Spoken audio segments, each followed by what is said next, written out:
Second 7 o'clock game, our other ACC game that's going to be of importance. We got Cal, who's 5-4. Traveling number 15, Louisville, who's 7-1. Louisville favored by 18.5 points on ESPN2. JKS for the Golden Bears gone 194 of 317. Thrown for 2,195 yards, 11 touchdowns, 9 interceptions. Kendrick Raphael is at 148 carries for 612 yards and 10 touchdowns. And Jacob DeJesus has had 57 carries for 541 yards and 3 touchdowns. Miller Moss for the Cardinals gone 177 to 271. Thrown for 1,929 yards, 11 touchdowns, 6 interceptions. Isaac Brown has had 91 carries for 782 yards and 5 touchdowns. And Chris Bell's had 56 catches for 743 yards and 6 touchdowns. These two teams have never played, by the way. And Louisville survived last week. That was big. They were down by 9.5 against the Virginia Tech team. They were on the road, and they found a way to fight back in that game and win that game. Very impressive game to me for the Cardinals. To find a way to win like that on the road, it doesn't help your resume all that much. I mean, and every win helps it a little bit unless literally the team has no wins. You do add a little bit there if Virginia Tech, especially considering you went on the road and did it. But again, this is a Louisville team that, for me, is the 10 seed in the college football playoffs. You know, they're ranked number 15, but I think if the season ends today, they should be the 10 seed. I think they have the 10th best resume in all of college football.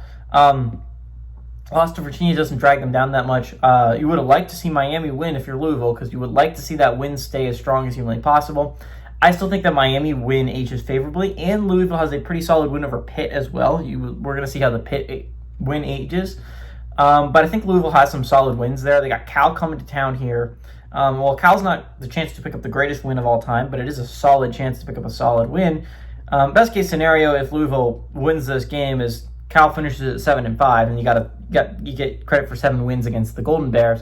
But again, not a absolutely massive game that is going to determine a lot, but it is for Louisville if you lose. Louisville has one really hard game left on the schedule, I will say. After this, they got Clemson to add to the resume, SMU, and Kentucky. And I think obviously the one I'm talking about is really difficult is going on the road and beat SMU. Miami can pledge to how difficult that was last weekend. Again, SMU has not lost a at-home conference game since they joined the ACC, and it's been since 2022 since they've lost a home conference game. So Louisville's going to try to be the first team to do that in a very, very long time. So, again, I like the Golden Bears to keep this game close. I think they're 5-4, but the 5-4 record's a little bit not indicative of how good I think this team is. This is a team that was in the college football playoff conversation not that long ago.